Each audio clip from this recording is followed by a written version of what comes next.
Hello, good people. Welcome to our show. Hello, bad people. Welcome to our show.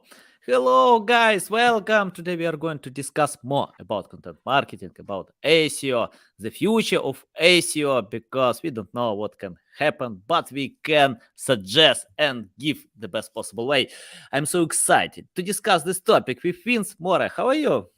I'm good. Hi everyone. Hi, very bad people. You forgot the very bad people.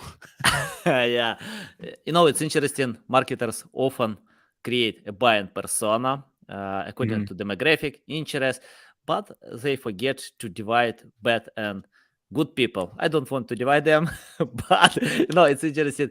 If I ask anyone, are you good or bad? I think most people can reply they are good, and Yeah, it's subjective. We don't know who. exactly. This is one of those cases. It's like the driving thing. Like you know that more than 50% of people think they drive better than the average. Like we have a Mhm. problem here. There's an issue. Yeah. At least here, I can be, I don't know, like honest with myself that I'm not good with that. Yeah. Okay. Well, that's good. Yeah, you're a straightforward guy then. Yeah, Vince, before we start, just tell more about yourself, experience, background, about Yeah. French, why you help customers in English speaking countries, but you in France. So anything that can help our listeners to learn more about you. Yeah, I'm gonna start by confusing people by saying I don't have a marketing background. I don't have an SEO background. I actually started a PhD in medieval French literature. So I have a master's in medieval French literature and I have a PhD and I started a PhD. It didn't go through with it. So yeah, I'm Vince. I'm the CEO of Scale Crush. We are an SEO and content marketing agency. We cater mostly to SaaS tech and SaaS companies. So like I said, I had an experience in literature at the beginning of my career. Then I kind of switched to finding a job because academia is not really good at giving you lots of money. Mhm. And I just found a job in content because I could write, I could edit, I could do all that stuff, and it was back in the 2010s or something. And I kind of learned SEO on the job. I worked at agencies. I worked freelance. I've been an SEO consultant for the past 10 years, and I ended up, creating my own company, which used to be called SEO Therapy, and it's now called Scale Crush. And I think that's most things about me. I also play guitar. If you're interested in that. Nice, nice, awesome, awesome. I think everyone needs to have a few habits. You know, Yeah, like for example, I love playing basketball. I can't live without this game. yeah. uh, I used to play basketball a lot too. Yeah. yeah, I'm. This is one of these things that I am really bad at basketball, but I love it so much. Like, so it's like yeah, I get my ass kicked all the time, but I still love it for some reason. Like, I'm really, really bad, but I love yeah. playing it. Me too, me too. Many people can beat my ass in one side. I can't do anything with that, but it doesn't stop me to love this game. So Yeah. yeah, I think it's the same with any other habits, and it can help to reload minds. I Oh, don't yeah. remember exactly how this book called, but the author of this book described that everyone needs to have a few habits. If you have no habits, I mean like hobbies, Yeah. that Things you it's love to hard to do. be productive in your main occupation. Yeah. And Yeah. yeah, I'm not waiting when someone will pay money for my habit, my hobby. So because yeah, it can help to reload my mind. Okay, Vince, you started in different background, and I think most experts did as Yeah. well. I A lot don't of people know. do. Yeah. Yeah, I spoke with a bunch of experts, including Neil Patel, Rand Fishkin, and I think everyone Mhm. has different background. That's okay. That's why SEO is huge, and you can find anything in SEO related to your background or hobbies or passion. Can you tell about content strategy? How to create the right content strategy? Because we have great tools like Ahrefs, SEMrush, Google Yeah. Keyword Planner, but I still see when webmasters misunderstand such tools. They chase high volume keywords, don't understand about a buying persona. For example, if I take SEO, I need to compete with Neil Patel, Moz, Ahrefs, many big websites in the top 10, including Google, because Google ranks with this keyword. And it's hard. It's hard to get these results. In the second, it doesn't mean that I can sell SEO services by having this keyword. Yeah. Because to me, Yeah. it's top funnel, and two reasons. And once I spoke with webmaster who lost 400,000 traffic, a lot of traffic because Google dropped his ranking positions, but he didn't lose any sales. So yeah, that I think that happened with a client of mine as well. They were ranking first on like a very high profile keyword, like think like screenshot, just that kind of thing. And they kind of lost a feature snippet. Like we can't do anything about it. Like Microsoft come back and took back their feature snippet. Like you see the traffic in Search Console go. Yeah. And the client's like, can we do something? I'm like, well, no, not really. So yeah. Yeah, can you tell how to find traffic value, not to get more traffic? I mean, like how to find these keywords. Yeah, well, I think my answer is gonna be no, I can't tell you, and it would even be worse if I said I could tell you, because I actually, it depends on so many factors. Like I'm an SEO, right? It depends, but I think something that the more I talk to marketers and the more I talk to, also business owners and stuff, there's something that people misunderstand or, there's a little bit of a misalignment in my opinion. And that has to do with the fact that people think about channels primarily. So they think about, SEO or content marketing, or they think about LinkedIn ads or Meta ads or Google ads or whatever. And they wonder, what should I choose? Where should I put my resources? And one thing that people often forget is that you can't go into a channel without a strategy. You can't go invest in something without a higher marketing strategy, that understanding your business model and your market and all that stuff. And so I think that is way more important. To get the right traffic, you need that information first, and that information only comes from market research. So it's talking to people, talking to your customers, talking to your sales team, talking to your support team, and just also understanding if you're a freelancer or if you work in an agency and you have clients, understanding how those clients operate. So for example, I own an SEO agency, and so as you mentioned, me trying to rank for SEO or for SEO agency is like, first of all, it's delusional probably, because I'm never going to be able to do that. And second, like people don't buy 50K or 100K per year SEO services by typing in SEO agency. That's not the way it works, right? That's not what the buyer's journey looks like. And so, I think if you understand that, then you have a much better idea of whether SEO and content are a good idea for your business. For some businesses, it just doesn't make sense, right? And then you have a good idea of the kind of topics that you want to address as well. Because if you have done your customer research, you know why they buy from you, the alternatives that they tried, how they try to solve the problem that you solve, all of these things. And so that can give you content topics ideas. So that's like the high level thing, is like, first eat your greens, like do your job, do your research. And then once you've done that, knowing the how to exactly put together a content strategy, and you were talking about the tools and everything. Like, I'm not a big fan of the tools. I think the best thing that metrics like difficulty and volume do, the best thing that they do is make you purchase SEMrush and Ahrefs and Moz and whatever. I think that's what they're designed to do mostly, like the authority score and domain rating and whatever. They're really good at selling tools. Are they good to do SEO and inform your decision making? Yes, they can be. How much? It depends. I'm an SEO. Yeah. Like if you're working on an e-commerce store, it's not the same thing as working for a B2B consultancy or a SaaS company, or an e-commerce store that maybe has only a handful of products versus an e-commerce store that has 300,000 products. It's not the same kind of work. Yeah, I don't know if that answered your question, but I started by saying I would not answer your question. So yeah, got it. Yeah, you remind me, John Mueller. Once someone asked him on Twitter about domain authority exists, and he replied, "Yes, it exists. For SEMrush, yeah, it does. Yeah. Yeah, it's most metric. So yeah, Yeah, and it exists. Yeah. I think people overemphasize on these things. And I had a client ask me the question this afternoon. Like they were like, "Oh, what do you think about authority score and which one should I trust?" I'm like, you shouldn't trust any kind of metric like that where it's given to you by a third party tool, and that tool does not tell you how it's calculated. yeah, So it's like me telling you, "Oh, I rate your website at 52." And the uh, only reason you trust SEMrush more than me is because they mhm. have a tool and I don't, but it's the exact same thing, right?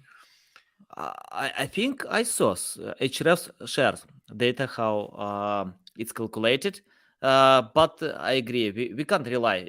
I like to check this metrics, but I can't rely 100% to this metrics. Yeah, Exactly. my, Like mhm, so many things. Like it's like check it, but when don't take it as gospel. Basically, say yes. So, it's like search volume, and people go like, "Oh, can we mhm, forecast traffic based on search volume?" Like you can try, yeah, yeah, but do realize that the increments change, so the scale is maybe not linear with volume. Like we don't know exactly how they calculate volume. There are discrepancies between tools, so we don't really know where they get their data. It's probably keyword planner plus other sources, but they don't tell you what sources.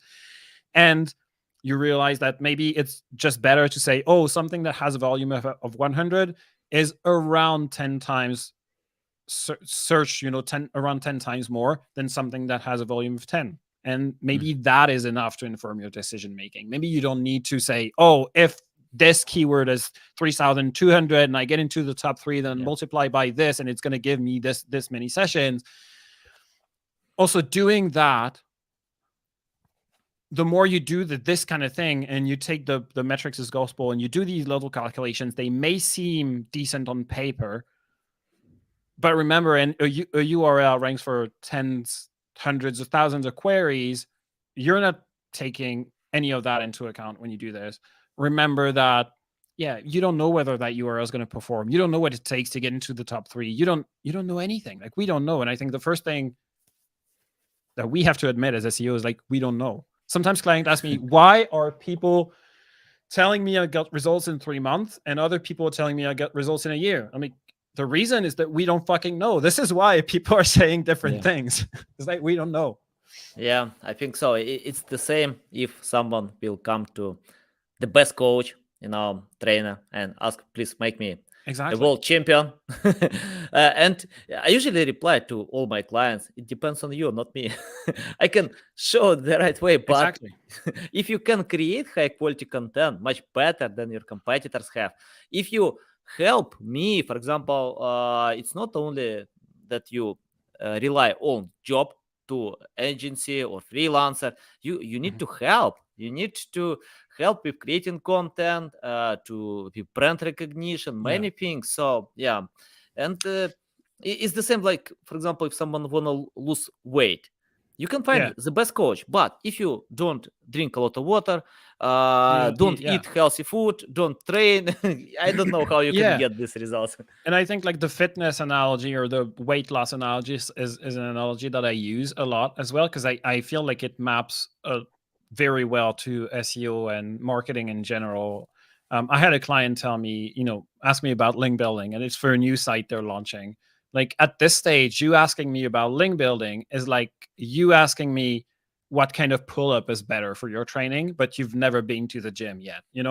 It's like it may make a difference at some point, but the first thing would be to launch the website and put the product pages up, right? That would be better than wondering and losing energy on wondering what type of backlinks you need to build or whatever. And I feel like a lot of people are, in SEO especially, overemphasizing on the details and missing the big picture. Like they think, oh, but what if I put this H1 here? And what if I have two H1s? And what if my title tag has the site separator? What if the site separator is a pipe or an hyphen? What if Google's rewriting my titles?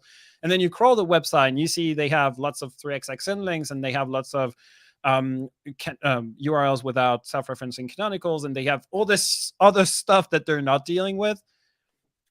Like just stick with the basics and stick with it. Like the training, if you hit the gym five times a week and you eat at a calorie deficit, you're gonna lose weight and get big. That's just how it Yeah, works. It's the same with SEO. Build a great website, publish good content, you're going to rank.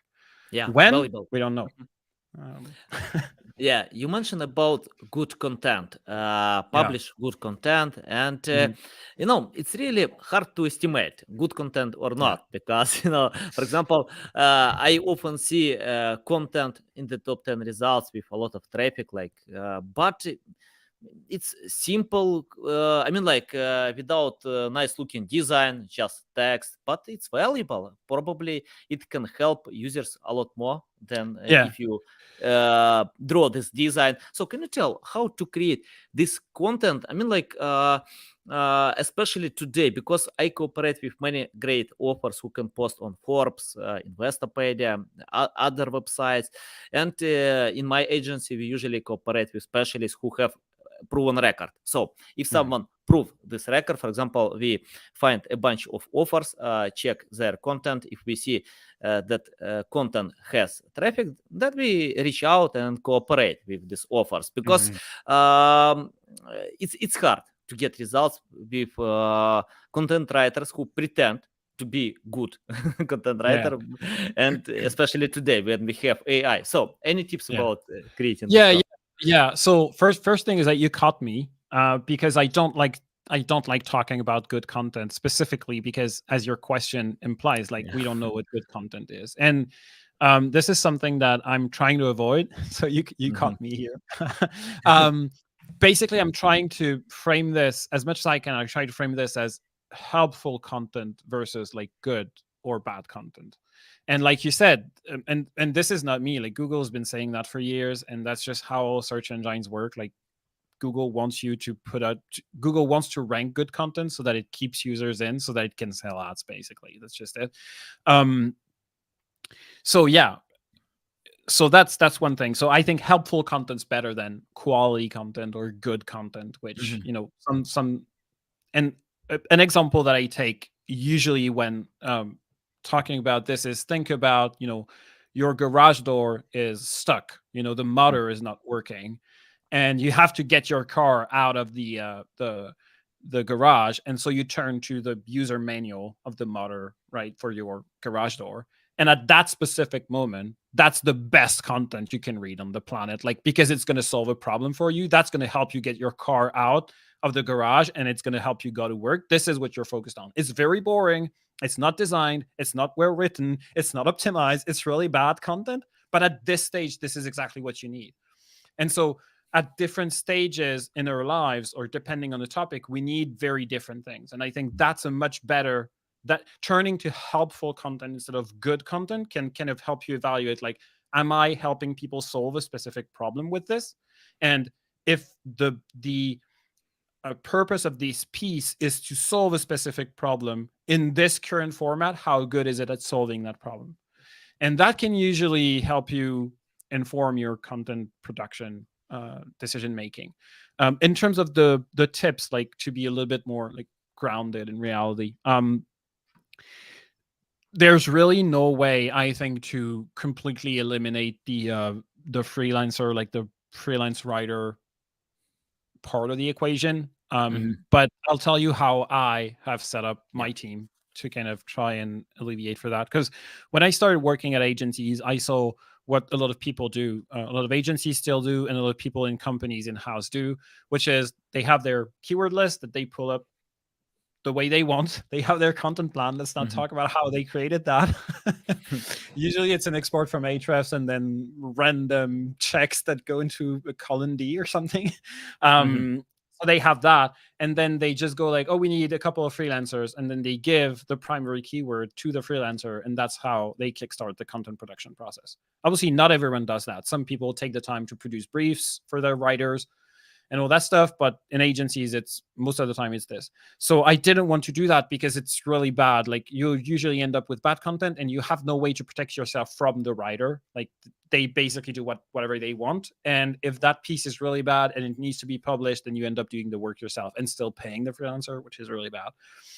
So what we do is we still use freelance writers, but we have in-house what we call a content manager, and that person is going to be responsible for the customer research, the brand guidelines, the tone of voice, the narrative of the client, and making sure all of that is incorporated in the copy in the actual content that we produce.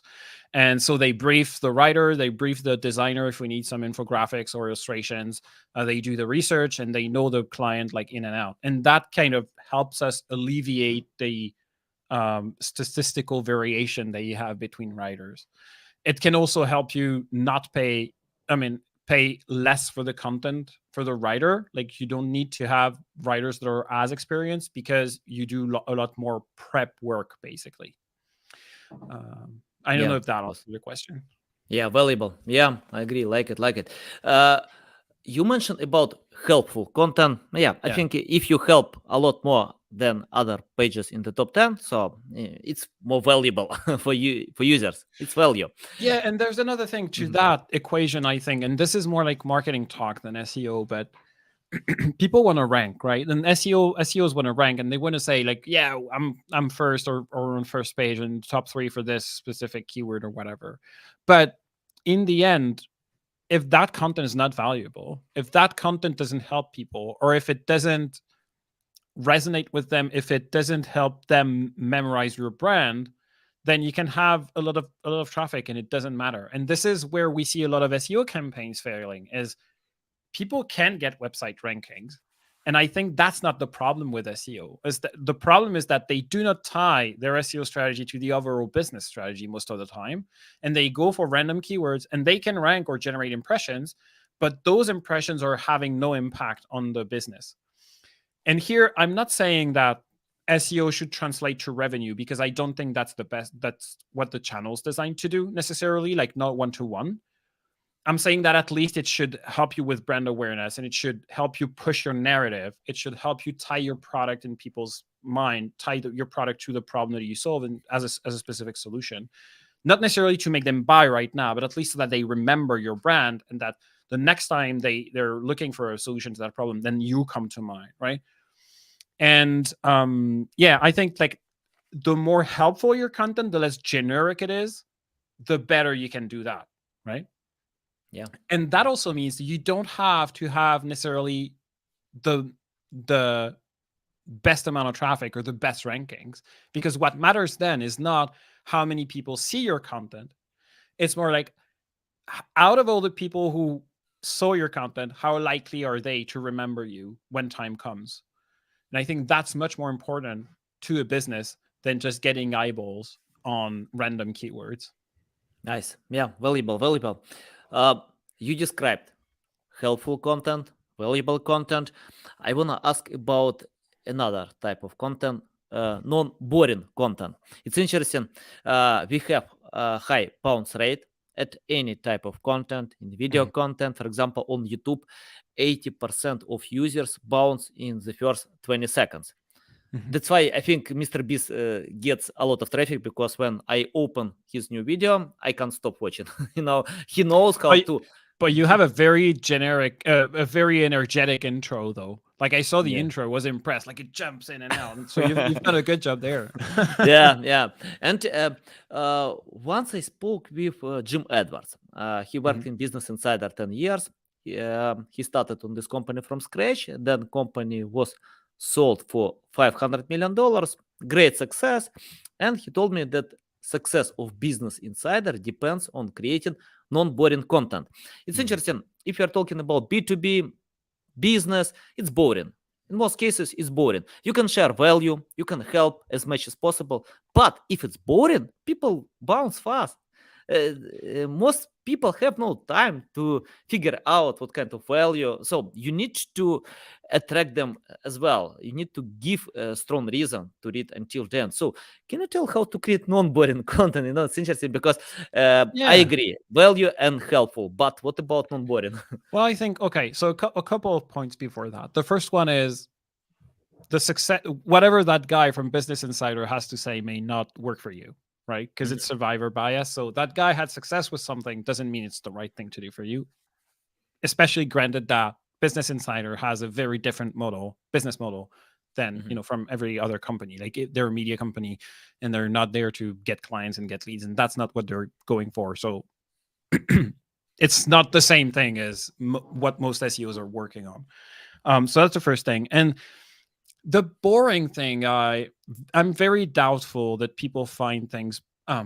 Okay, no, I'm very doubtful that boring content is an issue. And for Business Insider, it is, because their business model relies on them getting a lot of views and a lot of engagement so that they can sell. It's not the same as a B2B company. I think I'm going to take that garage door manual example again. Like, that content's boring, really, really boring. And yet you're reading it at that specific moment in time because that's what you need. So I think it's more about, does it solve a problem, then is it boring? And then obviously in the content writing process, you can use storytelling, you can hire great writers so that your content kind of sticks with people. But I think what people are getting tired of, this is something that's weird in marketing. Like, marketers, SEOs included, keep engaging in stuff that they wouldn't want done to them. So, they don't want spam emails, and they spam everyone. They don't want crappy LinkedIn outreach, and they do crappy LinkedIn outreach. They don't want fluffy articles with what is as the first header, and they still do that, right? So I think this is a tough question. There's a I think a little bit of a myth in the SEO industry that you cannot rank if you don't write the same thing as everyone else, right? So if the top 10 results all have these headers, then you need to have these headers, otherwise you're not going to rank. And if the top 10 results have this information, then you need this information. And that narrative is pushed by companies like ClearScope, or companies that sell briefing tools, or SEMrush, Ahrefs. All of these companies have an incentive to push that narrative, because then you rely on their tools, which is fine. It's their marketing, it's their game, but you need to be aware that it may not be true. And I think there was a good instance of The Verge. I think it was The Verge that ranked for was it a year ago or something? Like, they ranked for best printer, and everyone had this huge list of best printers and whatever. And the editor at The Verge got kind of fed up, and he was like they put up the best printer of 2022 is, and it was Brother or Canon or whatever with the reference. And then it read that's it. You don't need to read anything else. Just go buy this printer already. And that ranked number one, right? So the assumption that you need the same thing as everyone else, which is pushing boring content. That's how we come back to the boring content part. It's pushing boring content because everyone, today, you click on every top 10 result, you see the same thing. And so you're getting these rankings, people are checking out your content, and it's actually probably damaging your brand, because people are associating your brand with bad content. I've got an example of a brand that I can out for that type of behavior, and it's called Duck Soup. It's a LinkedIn tool, a automation tool for LinkedIn. Their SEO strategy, I think they stopped, but their SEO strategy was really bad. They were pumping out traffic, pumping out articles, getting a lot of traffic for SEO related stuff, and stuff that presumably their audience cared about. Someone told them that. And the content was full of fluff and clearly written by someone who didn't know what they were talking about. And you see what this is doing. I'm talking to you about Duck Soup doing such a shitty job, and they're SEO is getting us traffic, yay! Yeah. Well, yeah, but is it the right kind? Is this traffic? Is this building a brand for you? Is this building memorability? None of this is doing that. So I think boring is not the right framework for me to look at this. I think it's more is it helpful? Is it helping people solve a problem? And then is it delivered in a way that's engaging?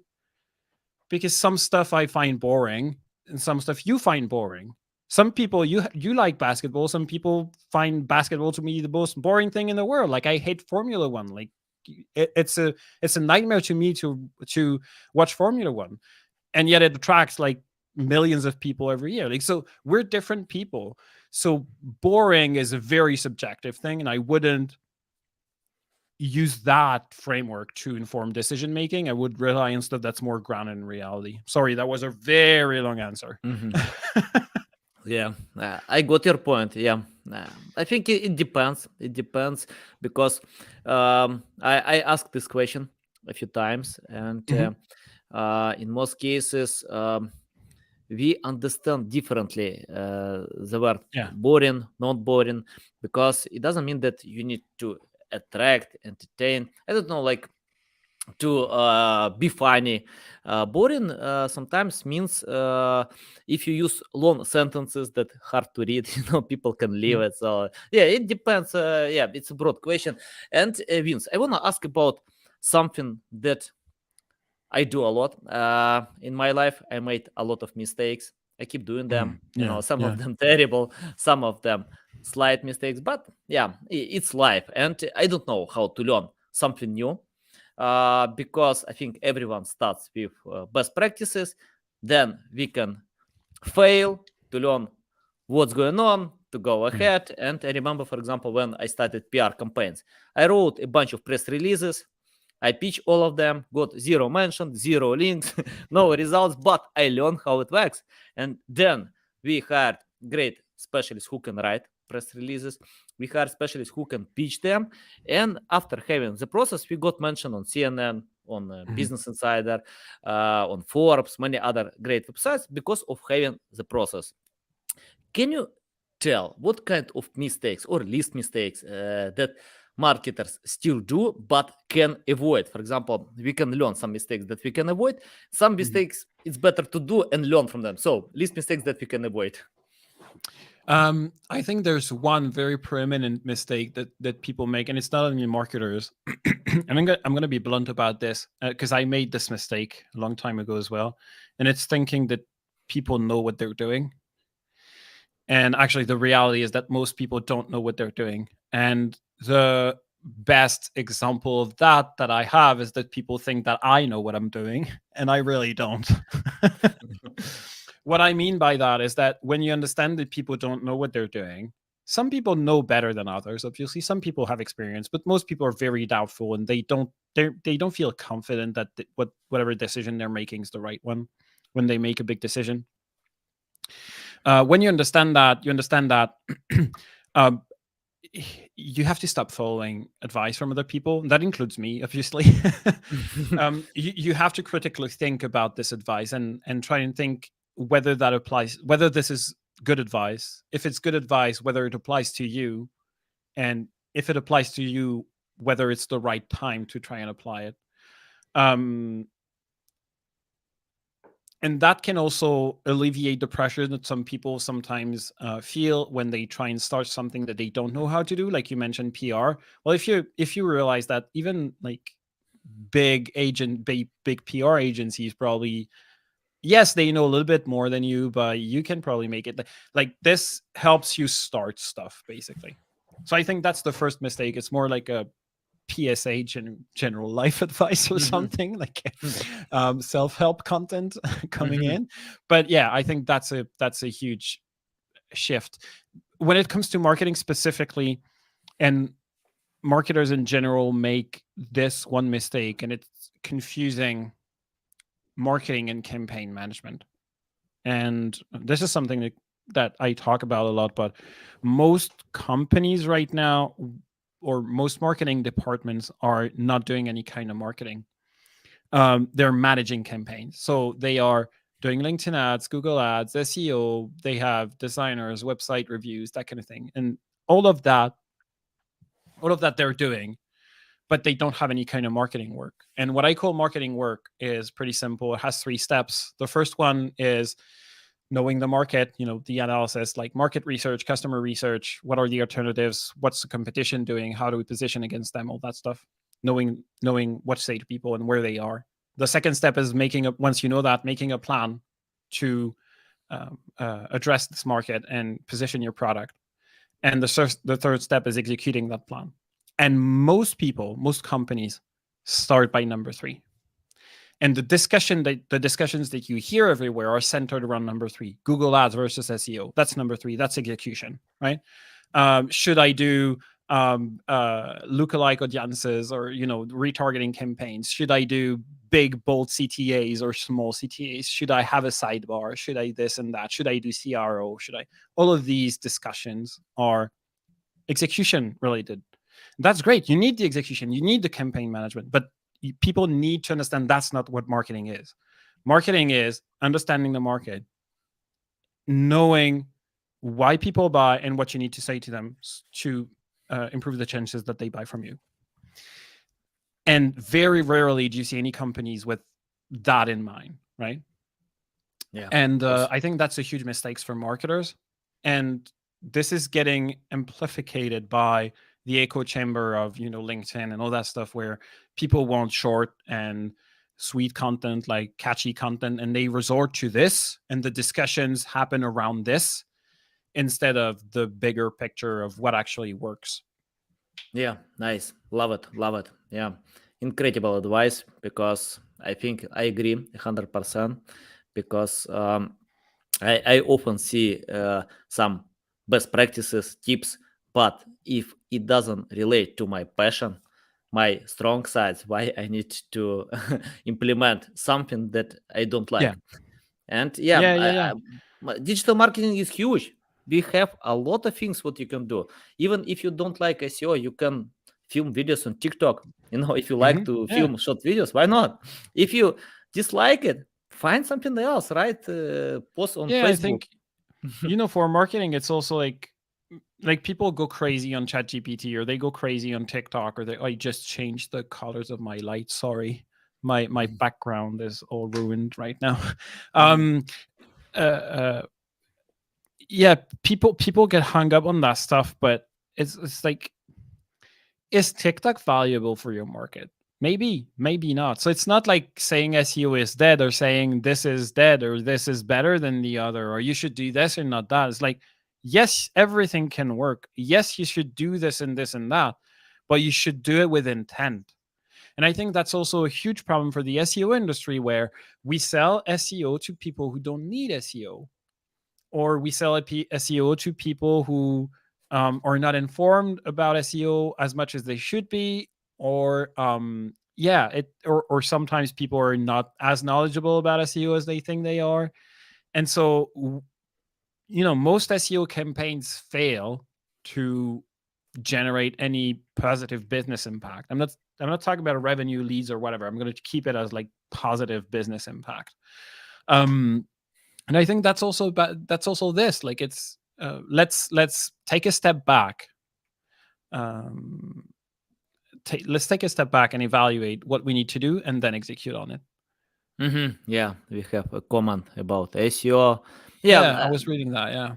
Call to actions, CRO, other such actions. Yeah, I think. Well, I kind of disagree with that statement, actually. Like, it depends from company. It can be, for sure. Like, some people start with the market research and then inform their channel choice, or channel specific strategies by a bigger marketing strategy. But I see a lot of companies who don't do that. Like, they do ads because ads supposedly bring more revenue right now, or they do a website redesign because someone finds it ugly, and it's very random. It's not necessarily the case everywhere, but I see it happening a lot. Yeah, awesome. Okay, Vince, let's talk about your experience. I have students in my network who are looking for ways how to learn, where to start, what to do. And I found if my customers know something about SEO, we can get much better results. So, if customers understand why we need to create high quality content, what kind of content to create, why we need to think more about traffic value than to get a lot more traffic, many things. So let's imagine you started today from scratch without any experience, knowledge, skills. It's your first day in SEO. What will you do today if you started from scratch? I would. That's very biased because it's me, but I would work at an agency. And the reason is that agency life is hard. Like, agencies are not necessarily a great work environment. Mine is great, but others are really bad. Take my word for it. No, I mean, lots of agencies are really bad working environments, but you'll learn a lot because you'll work on different types of websites. You'll work on different types of campaigns. You'll see what works and what doesn't. You'll hear different approaches, etc. So I think agencies are really valuable for that particular reason. but other than that, like I kind of learned SEO. So when I learned SEO, there was like Backlinko and the Whiteboard Fridays. I touched the lights again, man. The Whiteboard Fridays, is that what they're called? I think they were called that at some point, if I'm not mistaken.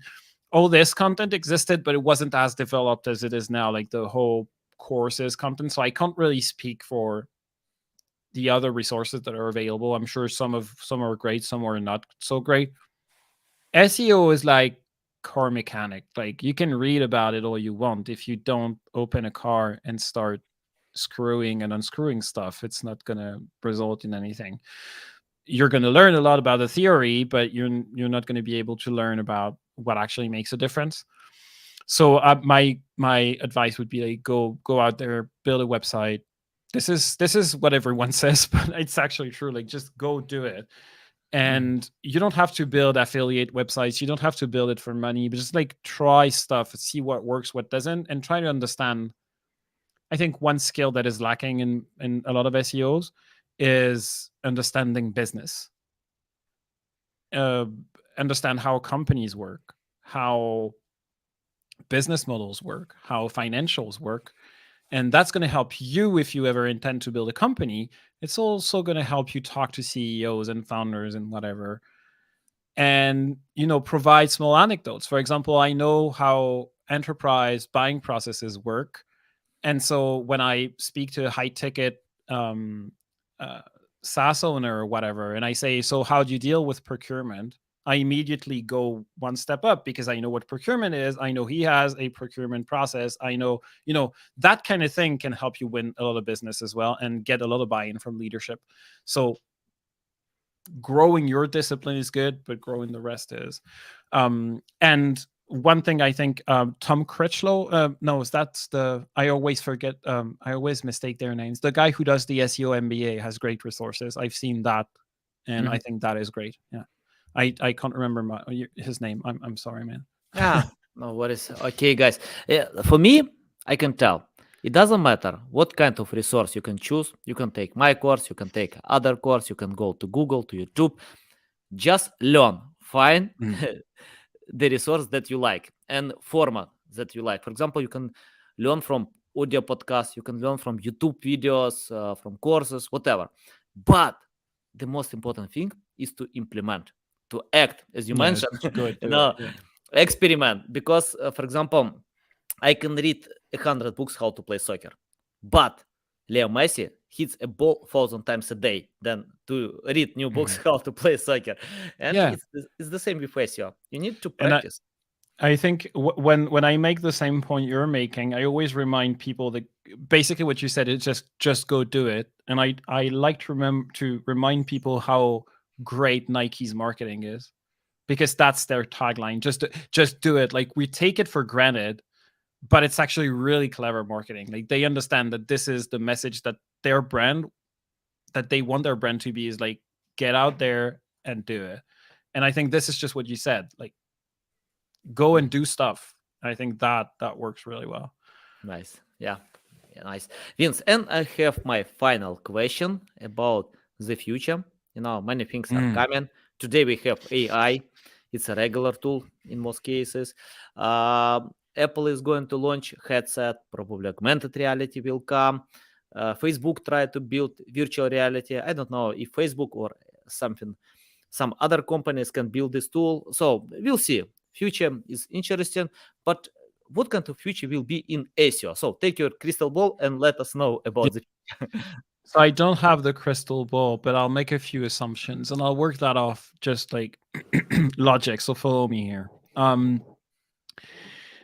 Search, like Google search engine and all search engines, like let's limit it to like Google and Bing, and we'll have most of the market share. I won't talk about like YouTube's SEO or whatever.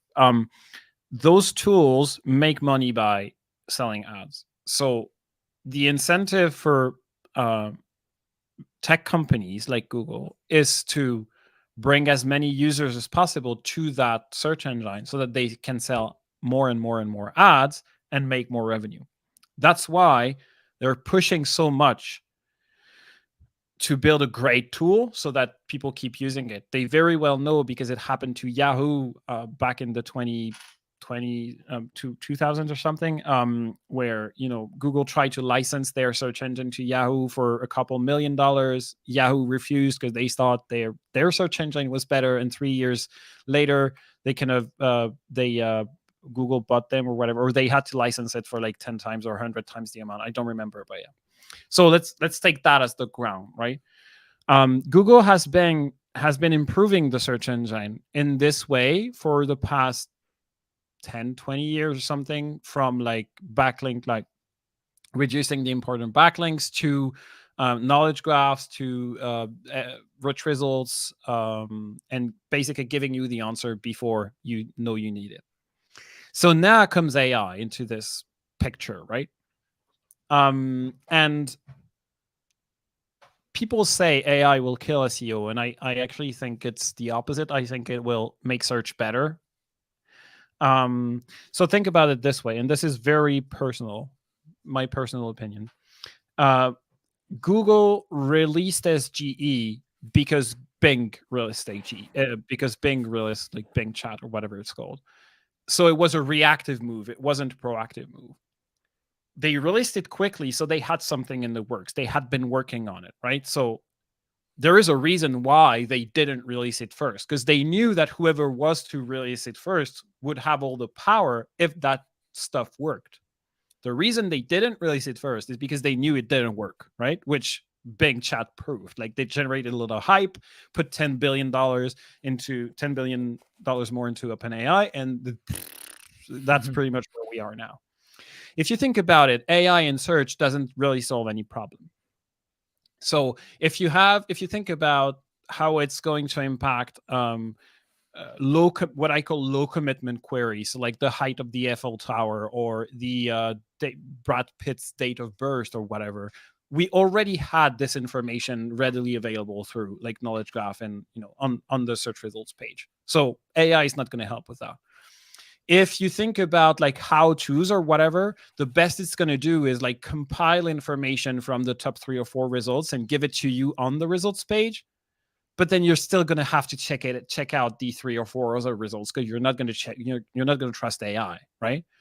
And if you think about the very high commitment, like you have to learn like how to backlink toxicity, what is it and how does it matter and whatever, and that SEMrush has a 5,000 words guide on it, you're still going to have to go through that guide. You're not going to trust AI to summarize it for you. It's a complex topic. You need to invest your time into it to understand it. So I don't see it solving any problems. What it could do is reduce the incentive to produce fluffy content, right? Because AI is going to be able to summarize your content very well. Then you can cut the fluff out, because some other people are going to cut the fluff out. So that could be good for SEO in this way, right? When it comes to AI in content, for example, I think same discussion, like it's probably going to make things better, because whoever is writing with AI, and I'm talking about people taking shortcuts with AI, not using AI as a tool within their content production process, right? People who are taking shortcuts with AI right now were probably taking shortcuts before anyway. Like, they didn't start taking shortcuts with AI, right? So now what that means, I think, like Ren Fishkin said it this way, and it's a good formula, like AI content's the new floor, right? It used to be a bit lower than that, because believe it or not, some writers were even worse than AI. But right now it's like AI content is there. So if you keep AI content, it's regression to the mean, right? Everyone does it, and then it just becomes the new floor. It's a regression to the mean. So that means that for this, you're going to have to produce much better, I don't like the term, we discussed it, content. And that means content that is probably more researched, has more takes in it, like, so fits with your narrative or your brand narrative. Content that maybe is a little bit more worked up, so maybe has nice illustrations, it's presented in a nicer way, it's presented in a good way to solve the problem you're trying to solve. All that stuff's going to be more and more important, in my opinion, because that's what's going to help distinguish brands who make the efforts and other brands. So I think that is probably where the future of SEO is headed, in my opinion. But we could see way more AI hype. But Google's not trying hard enough, very hard, are they? Like they kind of put SG into the wild, and then they're slowly waiting for us to forget about it. Yeah. Like, oh yeah, we didn't. I think they did a reactive move just to say like we're there. Yeah, we still ran the race, but I don't see that as changing the industry. I don't know what you think, but Yeah, makes sense. But my crystal ball doesn't work. I tried with yeah, me crypto. neither. I bought crypto and I got a strong feeling that crypto will go up. It went Yeah, down, and I got it. I can't predict, but I I'm sure about one thing. If you have experience with SEO, you can adapt to any other channel. For example, marketers on TV and radio didn't lose their jobs. They adapted to digital. And exactly. Yeah, yeah, and SEO doesn't teach how to rank on Google. SEO teaches how to create high quality content, Mhm. how to increase website speed, how to get backlinks that will bring traffic. So if you have this knowledge, you can beat in one side whatever new environment will bring to experts who have no experience with SEO. yeah. So just adapt, and AI can Mhm. help. Yeah, of course, I use AI, but I don't rely 100%. I use this tool, Exactly. yeah, to find ideas, to edit my content. I'm terrible writer. AI can beat my my writing in one side, especially if I use some prompts. But I Yeah, can feed AI with the right data, and this tool can help to edit my bad copy to great copy. So, yeah, yeah, and it depends also. Like I know, like content writing is such a subjective thing as well. So for me, for example, content writing is kind of effortless. Like it doesn't take me much energy to write. And I know some people, like my wife, she cannot write. Like if she were to write a 3,000 words, and she has a background in humanities like me, but if she has to write 3,000 words, it takes like all her energy out. Like so, yeah, if you're someone like that, AI is going to be way more valuable to you than it is to me because I can write better than AI faster, basically. But that's just me, right? It's not the yeah, same for all people. So you have to take that into account as well. What I think is misleading is trying to make you think that it's going to revolutionize everything from one day to the next. It isn't, and we have proven that, like, facts have proven that it didn't revolutionize everything. Every company right now is adding new AI features that no one cares about to jump on the hype train or something. I don't yeah, know. Like ClickUp lets you create subtasks with AI now. So like I don't know what to do with my project. Like, how valuable is that? So yeah, exactly. So if you can't write, you use custom prompts and then you can edit really well. That's good. If it's the editing process that takes a toll on you, then you use AI to edit. That's fine. But like a tool, like it's a tool. So yeah. hammers are great to put nails on the wall. If you have to solve something, it Yeah. gets really weird. Yeah. So I think AI can beat terrible writers, low quality copywriters like me. But if you feed AI with the right data, you can get great results. Mhm. Just collect data, feed it, and because if you ask to provide some job from scratch to generate content, oh, you can't get great results. If Yeah. I set up the prompt, write an article how to play guitar. For me, it's better to read all this information on Google than Yeah. to get this info from ChatGPT. So, but Yeah. if you give the right data, you can get great results. Vince, it's a big pleasure to get in my show, to learn from you. I love this experience. Tell the best way how to keep learning from you, how to reach out to you, how to follow you. Yeah, so you can follow me on LinkedIn. I'm pretty active on LinkedIn. I tend to be quite controversial as well. So if you like rants and you have lots of popcorn lying around, then you can come into my posts. And then you can check out our website, scalecrush.io. It's being reworked. So whatever is there at this point in time, which is 25 of August, is probably going to be outdated in a couple of weeks. And I'm going to be at Brighton SEO I'm not going to be speaking, but I'm going to be there. So if you want to meet there, just reach out. Hit me up on LinkedIn. Nice, guys. You can find the links in the description below. Listen us on Apple, Google, Spotify. Thanks again for your time. Love it. So valuable. I recommend to anyone to follow Vince on LinkedIn. I follow because I need more value. So recommend to anyone to get this value as well. Okay, guys. Love you. See you. Have a good one. Bye-bye.